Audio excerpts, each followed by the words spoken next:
अरे थोड़ी सी गलती हो गई थी कल वाली वीडियो में। मैंने कहा था कि रेसलमेनिया के जैसा तो था नहीं क्राउन जूल, था ये रेसलमेनिया, लेकिन अगेन हमारे लिए नहीं, उन लोगों के लिए था, क्योंकि $50 मिलियन डब्ल्यूडब्ल्यूई को मिलेंगे इस क्राउन जूल को करवाने के लिए, जिसके बारे में ये अपडेट है कि 3 रेसलमेनिया के टिकट्स मिला के अगर जोड़ लें तो ये इतना होता है। देखो $50 मिलियन, यानी कि अगर इसे कन्वर्ट करके देखा जाए तो लगभग 400 करोड़ से ये ऊपर रुपए जाते हैं डब्ल्यूडब्ल्यूई के क्राउन जूल के शो से। तो इसीलिए हाँ, था तो रेसलमेनिया के लेवल का। आप कोई कुछ मत बोलना इसे। Okay, hello chatters, my name is Rohit and you are watching wrestle chatter.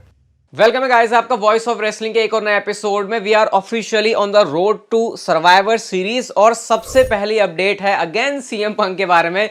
देखो, अभी ऐसे इरिटेट मत होना, क्योंकि अभी मैं भी थोड़ा थोड़ा हो रहा हूँ, लेकिन अब वो सर्वाइवर सीरीज ही है ना, तो फिर अब क्या ये बताता हूँ आपको। BW यानी कि बूजर रेसलिंग की तरफ से रिपोर्ट आई है, जो कि इस समय पिछले कुछ महीनों से सबसे ज्यादा एक्यूरेट और रिलायबल सोर्स है। उन्होंने ये बोला कि सीएम पंक शेड्यूल्ड है डब्ल्यूडब्ल्यूई के साथ एक मीटिंग के लिए, डब्ल्यूडब्ल्यूई के बोर्ड मेंबर्स के साथ मीटिंग के लिए। और ये सबसे इंपॉर्टेंट आप कह सकते हो, पूरी सबसे इंपॉर्टेंट एक डिपार्टमेंट होता है डब्ल्यूडब्ल्यूई के अंदर। अभी उन्होंने लेकिन ये भी बोला, बैक स्टेज फीलिंग ये है कि फाइनली सीएम पंक का जो रिटर्न है वो होने जा रहा है। बट इसका मतलब ये नहीं कि इट इज डन, मतलब उन्होंने बोल सब कुछ दिया, लेकिन फिर साथ में कहा कि नहीं अभी ऐसा मत सोचना, सब कुछ बता देता हूं जो चल रहा है, अभी बातें वहां पर होंगी। और गाइस, इसका कंफर्मेशन भी हिंट करते हुए सीएम पंक ने दे दिया। सबसे पहले तो उन्होंने डब्ल्यूडब्ल्यूई और AEW का ये जो पूरा मर्चेंडाइज का चार्ट है वो दिया है। इसमें कोडी रोड्स ये सब आप डब्ल्यूडब्ल्यूई का ये नहीं है देखने लायक हमारा, वो सीएम पंक बेसिकली यहाँ पे अपना बता रहे थे कि कैसे अभी भी वो नंबर 2 पर हैं। और साथ में वो लिखते हैं meeting with Phil Jacko and Jack, जो भी हैं ये, at the China Club brother.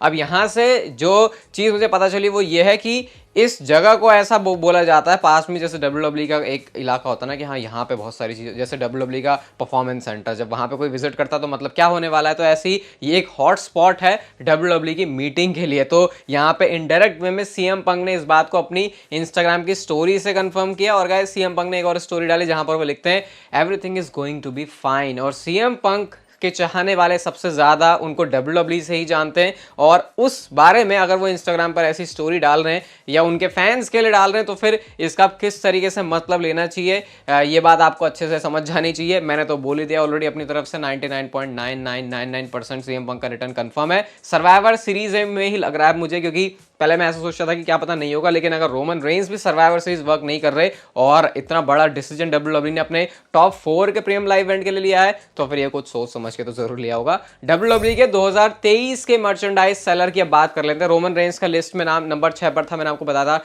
जो उस मंथ का था। लेकिन अगर आप ओवरऑल देखोगे 2023 का पूरा सीन, तो नंबर 1 पर नाम है कोडी रोड्स का, नंबर 2 पर स्टोन कोल्ड स्टीव ऑस्टिन। कैसे है मुझे अभी भी नहीं समझ में आ रहा है। रोमन रेंस नंबर 3 पर है, नंबर 4 पर जॉन सीना और नंबर 5 पर LA नाइट। तो ये डब्ल्यूडब्ल्यूई के 2023 के अब तक के सबसे ज्यादा मर्चेंडाइज बिकवाने वाले बंदे हैं। तो यार ये तो कमाल ही हो गया। मतलब मैं बार बार स्टैट बताने जाता हूँ, किसी का कोडी रोड्स का नंबर 1 पे बता रहा हूँ या फिर नंबर 4 पे किसका बता रहा हूँ, नंबर 2 पर स्टोन कोल्ड को देख के मेरा दिमाग हिल जाता है। यार अभी भी ये बंदा इतने सारी मर्चेंडाइज बिकवा रहा है, तो सोचो हमने वो टाइम कितना, जो कुछ हैं वैसे लोग मेरे चैनल पे जो मेरे को कहते हैं भाई हम एटीट्यूड एरा से देख रहे हैं, तो भाई आप लोगों ने बस एक अच्छा काम कर दिया इस दुनिया में, और वो है जल्दी पैदा होके। अगली स्टोरी सेथ रॉलिंस से रिलेटेड है। तो सेथ रॉलिंस के 300 से ज्यादा दिन हो चुके हैं अब बिना डब्ल्यूडब्ल्यूई में पिन हुए। अब वैसे अगर देखते हैं तो भाई बहुत बड़ा नंबर लग रहा है कि यार इतना दिन हो गए सेथ रॉलिंस को पिन नहीं किया अभी तक किसी ने, लेकिन क्योंकि हमने रोमन रेंस का रिकॉर्ड देख लिया तो फिर ये वाला रिकॉर्ड ऐसा लग रहा है कि चल ठीक है, जब रोमन ने भी तो इतने टाइम से पिन नहीं हुआ था, जेउस ने कब जाके उसको पिन किया और चैंपियनशिप का रेन तो उसका कब से चल रहा है। तो 307 दिनों का जो सेथ रॉलिंस का रेन है वो चल रहा है। अभी सेथ रॉलिंस के बारे में एक और इंपॉर्टेंट बात है, तो वीडियो के साथ बिल्कुल चिपके रहना, और वीडियो पसंद आ रही होती है तो वीडियो लाइक भी जरूर किया करो। अगली स्टोरी है बेली से रिलेटेड। तो बेली को काफी लेफ्ट आउट फील हुआ जब कायरी सेन का रिटर्न हो गया, तो इसके बाद उन्होंने डेकोटा काय को मैसेज करके बोला कि मैं वापस आ गई हूं, मतलब ट्विटर पे लिखा उन्होंने, मुझे तुम कॉल करो एक। तो शायद वो अपनी कुछ तो बात बनाना चाह रही है डेकोटा काय के साथ में। और क्या ये बेली का फेस टर्न होने जा रहा है, क्या डेकोटा काय और ये दोनों साथ में हो जाएंगे, कायरी सेन और इयो स्काई अलग, तो ये देखना बड़ा इंटरेस्टिंग रहेगा। लेकिन गाइस, कायरी सेन के रिटर्न पर रिएक्शन कितना खतरनाक आया है। उनका जो ट्विटर अकाउंट है, जो उन्होंने यहाँ पे ट्वीट किया है, यहाँ पे उन्होंने आई एम बैक लिखा है और साथ में पायरेट वाली इमोजी को यूज किया है। इस पे भाई साहब 61,000 से ज्यादा लाइक्स हैं, और ये बहुत ज्यादा इंगेजमेंट होती है। अगर मैं डब्ल्यूडब्ल्यूई के मतलब ट्विटर पे 60 लाइक्स वैसे ही बहुत बड़ी बात होती है। तो ये तो भाई लग रहा है फैंस में बहुत इन्वेस्टेड हैं। देखते हैं अभी स्टोरी लाइन को WWE आगे कैसे लेके जाती है। और WWE ने तो इवन इसकी मर्चेंडाइज भी निकाल दी है, जो आप देख सकते हो, ये नई मर्चेंडाइज है कायरी सेन की। तो उस समय आप WWE विमेंस डिवीजन को भी दोबारा से बढ़िया बना रही है। कायरी सेन के आने से डेफिनेटली एक नई फीलिंग तो आएगी इसमें। अगली स्टोरी रिलेटेड है सोलो सिकोवा से। तो भाई सोलो सिकोवा को विक्ट्री मिली जॉन सीना के सामने। अब रिएक्शन उनको लेके काफी नेगेटिव भी है, काफी पॉजिटिव भी है, स्पेशली जिस तरीके से जॉन सीना मैच वो हारे थे। रिकिशी जो कि उनके बाप साहब हैं, उन्होंने ट्वीट किया और वो साथ में लिखते हैं अनस्टॉपेबल सोलो सिकोवा, क्या तुमने ये सब कुछ देखा? अब देखो, मेरे को जो सोलो सिकोवा को जो जीत मिली, जो जॉन सीना को हार मिली, उसका एक पॉजिटिव देखा जा सकता है और वो है सोलो सिकोवा का आगे का करियर। अगर भाई ट्रिपल एच, सुन तो नहीं रहे हो, लेकिन ये चीज अगर ट्रिपल एच ने करी कि सोलो सिकोवा के साथ कुछ बर्बादी हो गई, तो भाई फिर तो इतनी, मतलब मैं तो कहूंगा गालियां ही पड़नी चाहिए फिर सीधा, कि क्या मतलब जॉन सीना को इतना वैसे दिखा के जो जॉन सीना ने सैक्रिफाइस किया सोलो सिकोवा के सामने, वो वेस्ट चला जाएगा। तो अभी तो सोलो सिकोवा को बहुत ढंग से यूज करने की जरूरत है, उनको एक बड़ा स्टार बनाने की जरूरत है, क्योंकि जब ऐसी डिफीट उन्होंने थमाई है जॉन सीना को, तो उसका डेफिनेटली आगे कुछ फ्यूचर में अच्छा आउटपुट भी निकलना चाहिए। वैसे मैं बोल रहा हूँ, लेकिन मुझे लगता है ट्रिपल एच का पूरा भरोसा है सोलो सिकोवा के ऊपर, और वैसे वो इतना लैक नहीं करते चीजों में, तो मामला अच्छा ही चलेगा सोलो सिकोवा के साथ। बाकी जो दिल में दर्द है जॉन सीना को लेके, अगर उसको थोड़ा सा मिटाना हो आपको, तो लेटेस्ट इंस्टाग्राम पे जो मैंने रील डाली है उसको जाके आप लोग देख सकते हो। अगली स्टोरी लोगन पॉल से रिलेटेड है। तो लोगन पॉल और बैड बनी क्या एक दूसरे के आमने सामने आ सकते हैं? इमेजिन कर रहे हो किस लेवल का ये मैच होगा?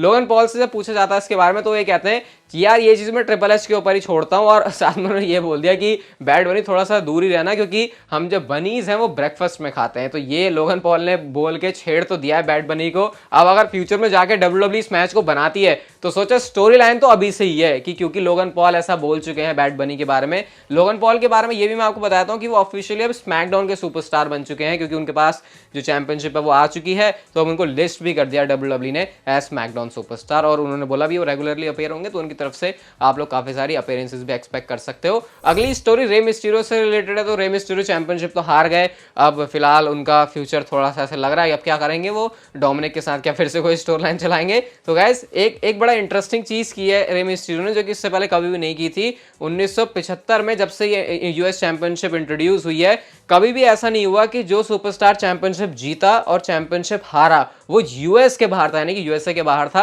अब जब रे मिस्टीरियो ने चैंपियनशिप जीती थी तो वो स्मैकडाउन में था, जो स्मैकडाउन कनाडा में थी, तो ये भी यूएसए से बाहर हो गया। और जब चैंपियनशिप जीती भी अभी क्राउन जूल में, तो ये सऊदी अरबिया में था। तो ऐसा करने वाले इस अजीब से बड़े वियर्ड से रिकॉर्ड को बनाया रे मिस्टीरियो ने। आई थिंक दोबारा तो शादी कभी नहीं, अब तो और पॉसिबिलिटी होगा, क्योंकि आगे जाके तो WWE वैसे भी अपने जो बड़े बड़े शोज हैं वो यूएसए से बाहर और ज्यादा कर रही है, तो अब ऐसे रिकॉर्ड हो सकता है और ज्यादा बने। लेकिन ये करने वाले पहले हैं रे मिस्टीरियो। ये तो कुछ तगड़ा वाला बम धमाका ही फूट गया। अगर आप इस चीज को WWE के अंदर लिंक करके देख रहे हो सिर्फ, तो आपको समझ में आएगी वो चीज। विल ऑस्प्रे के बारे में जैसे मैं आपको बता ही रहा था, NJPW के बहुत बड़े सुपरस्टार हैं, प्रो रेसलिंग के अंदर इनका बहुत बड़ा नाम है। सेथ रॉलिंस के साथ इनकी आई थिंक 3-4 साल पहले एक पंगेबाजी भी हुई थी, ई लफड़ा हुआ था, जब इन्होंने बैंक बैलेंस कंपेयर कर दिया, फिर सेथ रॉलिंस को सॉरी भी बोलना पड़ गया था। तो ये सेथ रॉलिंस का ट्वीट WWE ने डाला था, जो उन्होंने चैंपियनशिप को रिटेन किया, उसके ऊपर विल ऑस्प्रे ने आई वाली इमोजी का यूज किया, मतलब कि वो देख रहे हैं ये क्या हुआ, अच्छा क्या चल रहा है। और गाइस इसके बाद सेथ रॉलिंस ने इस पर रिप्लाई भी लिख दिया और कहते हैं द वाटर इज वार्म, यानी कि पानी अभी गर्म है, माहौल अभी गर्म है, ऐसा करके वो सेथ रॉलिंस बताना चाह रहे हैं। और गाइस मैं आपको बता भी रहा था ना कि विल ऑस्प्रे को WWE में लाने में WWE इंटरेस्टेड है, तो भाई ये तो इतना बड़ा मैच हो सकता है WWE में। अभी शायद आपको फील नहीं हो रहा होगा, लेकिन अगेन वही बात है, जब वो सुपरस्टार को आप देख, अगर आप विल ऑस्प्रे को नहीं जानते तो मैं कह रहा हूं, बाकी जानते तो फिर आपको पता ही है वो कितने बड़े नाम रहते हैं प्रो रेसलिंग के अंदर। तो ये एक बहुत बड़ी चीज थी कि ऐसे इन्होंने एक्सचेंजेस किए और सेथ रॉलिंस ने उसका रिप्लाई भी कर दिया। तो मुझे लग रहा है भाई, अब इनका कॉन्ट्रैक्ट क्या बताया था मैंने, मैं खुद ही भूल रहा हूँ, एक्सपायर तो हो रहा है 1-2-3 महीने के अंदर, या हो चुका है पता नहीं, कुछ जो भी मैंने बताया था। तो उसके हिसाब से तो अब विल ऑस्प्रे बहुत जल्दी आ सकते हैं। इवन हाँ इतना पता है मुझे, रेसलमेनिया 40 में आ सकते हैं वो, अगर WWE उनको साइन कर लेती है अपनी कंपनी में। उतने तक तो मुझे इतनी तो मेरी याद ताजा है। तो देखते हैं फिर क्या सीन बनता है विल ऑस्प्रे का WWE में आने का, या फिर सेथ रॉलिंस के साथ कोई फ्यूड करने का। ड्रू मैकिंटायर के बारे में लेटेस्ट अपडेट हमको मिल चुकी है, और वो ये है कि उन्होंने WWE के साथ कॉन्ट्रैक्ट साइन कर लिया है। मैं आपको बता नहीं रहा था कि उनके कॉन्ट्रैक्ट के बारे में अलग अलग ही बातें हो रही हैं कि पता नहीं साइन किया है भी वो यहाँ पे या नहीं, रेसलमेनिया तक टिकेंगे या फिर नहीं, लेकिन अभी BW की तरफ से ये रिपोर्ट है कि कॉन्ट्रैक्ट उनका रिन्यू हो चुका है। अभी इसके बारे में और भी कुछ फर्दर अपडेट आएगी तो वो भी आपको इस चैनल पे मिल जाएगी, उसके लिए आपको चैनल को सब्सक्राइब करना होता है।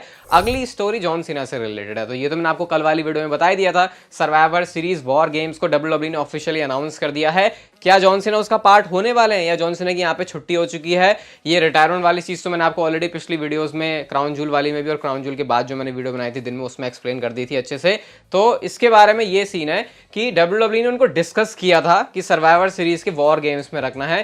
करंटली क्या वो स्टिल WWE के प्लान्स में है, इसके बारे में कोई कंफर्मेशन नहीं है। तो अगर WWE अपने ओरिजिनल थॉट पे या फिर प्लान पे स्टिक कर रही है तो फिर शायद वॉर गेम्स का पार्ट बन सकते हैं। और मंडे नाइट रॉ का एपिसोड अगला और जो कल ही होने वाला है और स्मैकडाउन का एपिसोड बहुत इंटरेस्टिंग होगा, क्योंकि यहाँ से सर्वाइवर सीरीज के पूरी बिल्ड स्टार्ट होने वाली है। भाई 20 से भी कम दिन रह गए सर्वाइवर सीरीज को, तो बहुत आसपास से शो हो गए हैं। और सर्वाइवर सीरीज के अराउंड तो इस बार वैसे भी हाइप है, WWE को इतना कुछ बहुत ज्यादा करने की जरूरत भी नहीं है। आज की next and final story Roman Reigns से रिलेटेड है। और गाइस ये तो मैंने आपको पहले से ही बताया था कि रोमन रेंज का सर्वाइवर सीरीज में आने के लिए WWE ने उनको नहीं रखा है। अब सीधा WWE उनको रॉयल रंबल में लेकर आएगी जहां पर वो अपना चैंपियनशिप डिफेंस करेंगे। एंड गाइस साथ ही साथ मैंने आपको कुछ दिन पहले और बताया था कि एजे स्टाइल्स सबसे हाईली रूमर्ड नेम है जो कि रोमन रेंज को नेक्स्ट फेस करेंगे एले नाइट के बाद। तो गाइस इसके बारे में ये अपडेट है कि एजे स्टाइल्स से जो अगला स्मैकडाउन का शो होने वाला है यहां पर रिटर्न करेंगे, ब्लड लाइन के साथ वो एंगेज करने वाले हैं। और उसके बाद रॉयल रंबल के अंदर नंबर 1 लिस्ट में जिस सुपरस्टार का नाम है वो है एजे स्टाइल्स की, वो चैलेंज करेंगे रोमन रेंज को उनकी अनडिस्प्यूटेड WWE चैंपियनशिप के लिए। इसका मतलब ये नहीं है कि रोमन रेंज अभी आ रहे हैं, वो तो रहेंगे छुट्टी पर ही,